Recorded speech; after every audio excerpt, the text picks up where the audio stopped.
Hi everyone, welcome to my channel Study with Khushbu. This is going to be the 12th video of Teaching Aptitude series. We have already covered so many topics which are related to teaching, which can be asked in your B.Ed examination or M.Ed examination or MA education as well. So we have already covered the meaning, concept of teaching, the principles of teaching, journal principles की अलग video है और जो psychological video principles है उसकी अलग video है. आप प्लेलिस्ट बनी हुई हैं इंक्लूसिव एजुकेशन की अलग से और टीचिंग एप्टीट्यूड की अलग से. आप उस प्ले लिस्ट पे जाइए, आपको सारी वीडियोस जो हैं वो टीचिंग से रिलेटेड इनमें मिल जाएगी. सो आज की जो हमारी वीडियो है that is related two variables of teaching. Teaching के 3 वेरिएबल्स हैं. एक है इंडिपेंडेंट वेरिएबल जो टीचर होती है, जो इंडिपेंडेंट है, जिसने पढ़ाना है बच्चों को. ठीक है, सारी चीज़ें टीचर ही कंट्रोल करती है. नेक्स्ट इज़ इंटरवीनिंग वेरिएबल जो लर्निंग एक्सपीरियंस होता है. Then last one is dependent variable. एक स्टूडेंट जो है वो लर्निंग कंटेंट पे भी डिपेंडेंट है और टीचर पे भी डिपेंडेंट है. सो सबसे पहले हम डिटेल में डिस्कस करेंगे इंडिपेंडेंट वेरिएबल को, जो हमारी टीचर है.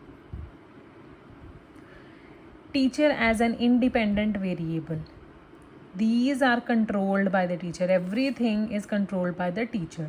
Students जो हैं वो टीचर के ऊपर डिपेंडेंट है टीचिंग प्रोसेस में. अब टीचिंग वेरिएबल में क्या क्या डिपेंड करता है, टीचर के ऊपर क्या क्या डिपेंड करता है, इस चीज़ में क्या क्या यूज़ होता है, हम वो देखेंगे. सबसे पहले टीचर डिसाइड करती है टीचिंग मेथड्स कौन से वो यूज़ करेगी टीचिंग के लिए. लेक्चर मेथड यूज़ होगा, डिस्कशन मेथड यूज़ होगा या एक्टिविटी बेस्ड मेथड के साथ टीचिंग की जाएगी.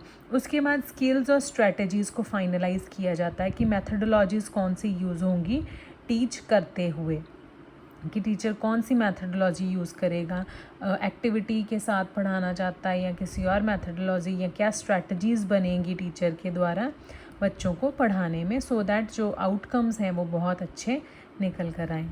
Next is use of teaching ads. अब जब हमारा कंटेंट डिसाइड हो गया है, हमारे टीचिंग स्किल्स और स्ट्रैटेजीज़ डिसाइड हो गई हैं, तो उसके बाद आता है टीचिंग एड्स. कि एड्स मीन्स क्या चीज़ें हेल्प करेगी टीचर को.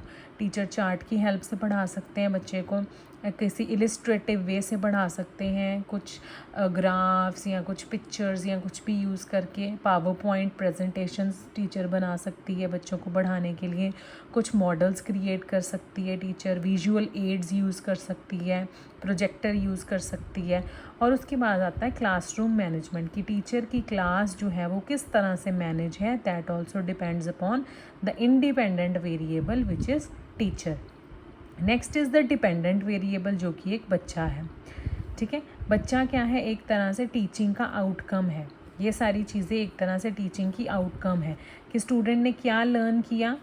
स्टूडेंट की अगर लर्निंग ठीक होगी, लर्निंग अचीव होगी, तभी जो है वो टीचर अपने आउटकम्स को अचीव कर पाएगी, तभी उसके जो आउटकम्स हैं वो अचीव हो पाएंगे.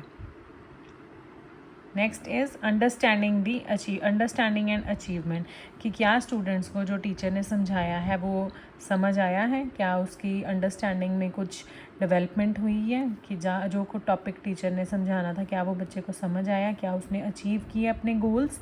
इंटरेस्ट एंड पार्टिसिपेशन, कि क्या टीचर स्टूडेंट का इंटरेस्ट डेवलप करने में कामयाब हुई है, क्या बच्चे एक्टिवली पार्टिसिपेट कर रहे हैं टीचिंग प्रोसेस में, वो एक्टिवली इंगेज्ड हैं, क्या स्टूडेंट्स का रोल पैसिव ही नहीं बन के रह गया.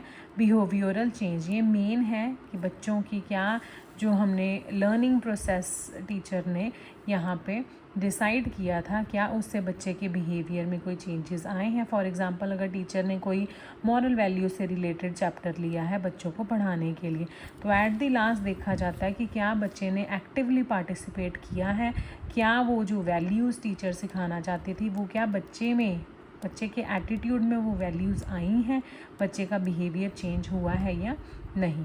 So the next one is intervening variable, जो कि हैं द लर्निंग आउटकम्स. सो ये इफ़ेक्ट करते हैं टीचर और स्टूडेंट दोनों को. इसमें क्या क्या आता है कि क्या कंटेंट होगा जो टीचर ने पढ़ाना है बच्चे को और क्या मैथडोलॉजी यूज़ होगी।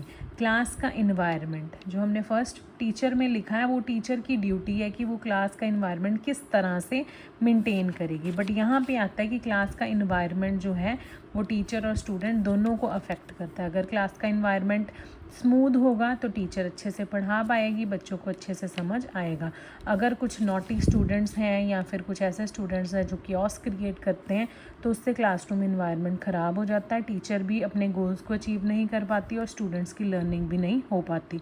Next depends upon the students कि बच्चे कैसे हैं क्लास में, क्या वो इंटेलिजेंट हैं, क्या वो मोटिवेटेड हैं, क्या उनको पहले से नॉलेज है टॉपिक के बारे में कुछ। अगर सारे बच्चे जो हैं वो नॉटी होंगे तो क्लास कभी भी एक अच्छा इन्वायरमेंट जो है वो क्लास में क्रिएट नहीं हो पाएगा। Next depends the school facilities कि क्या स्कूल में अप्रोप्रिएट फैसिलिटीज़ हैं बच्चों को देने के लिए कि जिससे स्टूडेंट्स जो है आराम से अपनी लर्निंग प्रोसेस जो है वो जारी रख सकें। फॉर एग्ज़ाम्पल अगर हम बात करें टीचिंग एड्स की, अगर स्कूल के पास प्रोजेक्टर या दूसरी चीज़ें हैं, विजुअल एड्स हैं जिससे बच्चे बहुत अच्छे से फ़न वे से जो है वो सीख पाएंगे, तो ये डिपेंड करता है स्कूल फैसिलिटीज़ के ऊपर। नेक्स्ट इज़ इमोशनल क्लाइमेट कि किस तरह का इमोशनल क्लाइमेट है टीचर और स्टूडेंट दोनों का, कि क्या इमोशनली वो कोऑपरेट कर पाएंगे एक दूसरे के साथ, क्या वो इमोशनली एक दूसरे के साथ बॉन्ड क्रिएट कर पाएंगे, क्या टीचर में सिंपैथी है, क्या बच्चे और टीचर आपस में कोऑपरेट कर रहे हैं। सो ये हमारे 3 वेरिएबल्स थे। इंटरवेनिंग वेरिएबल जिसको लर्निंग एक्सपीरियंस बोलते हैं, जिसमें वो सारी चीज़ें आती हैं, क्लासरूम की मैनेजमेंट, मैथडोलॉजी, स्कूल की फैसिलिटीज़। नेक्स्ट जो इंडिपेंडेंट वेरिएबल है टीचर एंड डिपेंडेंट वेरिएबल है स्टूडेंट, जो स्टूडेंट जो है वो टीचर के ऊपर पूरी तरह से डिपेंडेंट है। सो ये थी हमारे वेरिएबल्स ऑफ टीचिंग।